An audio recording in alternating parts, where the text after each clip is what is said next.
Hello, I'm Lynda Kinkade. Welcome to Connect the World. US President Donald Trump says the battle against extremism is not a clash of religions, but between good and evil. You've been listening to his big speech to Arab and Muslim leaders in Saudi Arabia. He's trying to elicit support from the region in that fight against ISIS and other terror groups. On the campaign trail, though, candidate Trump called for a temporary Muslim ban and said Muslims hate America. Now he has a new job, kicking off his first overseas tour as president, and it seems he has a very new approach. Take a listen. We must be united in pursuing the one goal that transcends every other consideration. That goal is to meet history's great test, to conquer extremism and vanquish the forces that terrorism brings with it every single time. Young Muslim boys and girls should be able to grow up free from fear, safe from violence, and innocent of hatred.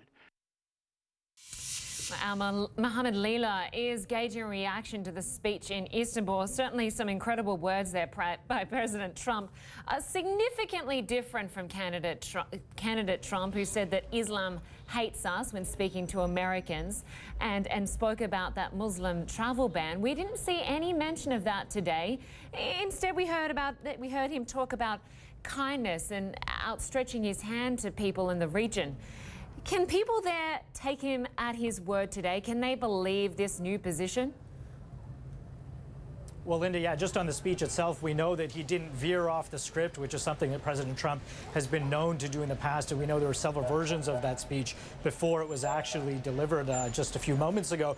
Now, of course, that's the million-dollar question. Can Muslims around the world take Donald Trump at his word? Well, look, if you're living in one of these countries that's a United States ally, you've got to be pretty happy right now. If you're living in Saudi Arabia or Kuwait or the United Arab Emirates, of course, this is something that they have wanted to hear for a long time. A lot of reassuring words, a lot of respect given for Islam, calling it a great civilization and a great religion. And of course, Saudi Arabia, as what he says is, the Muslim Holy Land or the birthplace of Islam. So if you're in those countries, sure, this was good.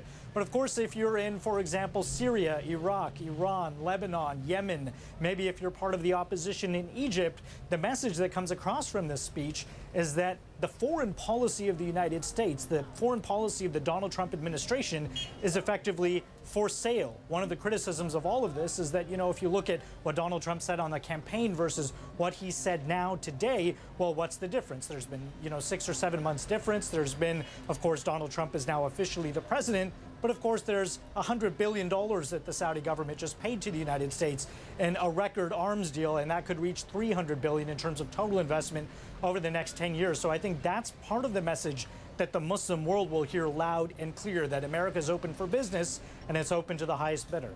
Foreign policy for sale. You make a very interesting point. You also have to wonder whether it's easy to brush some of the human rights abuses under the carpet, given the billions of dollars in exchange there. He said we're not here to lecture, to tell people how to live.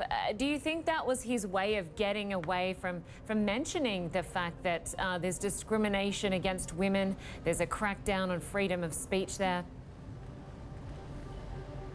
Well, this is, one of the criticisms that came up, not only in today's speech, but the fact that Donald Trump chose Saudi Arabia in the first place. Look, there's no question that Saudi Arabia is home to the two most important sites in the Muslim world. It's a responsibility that on the government level, Saudi Arabia does take very seriously.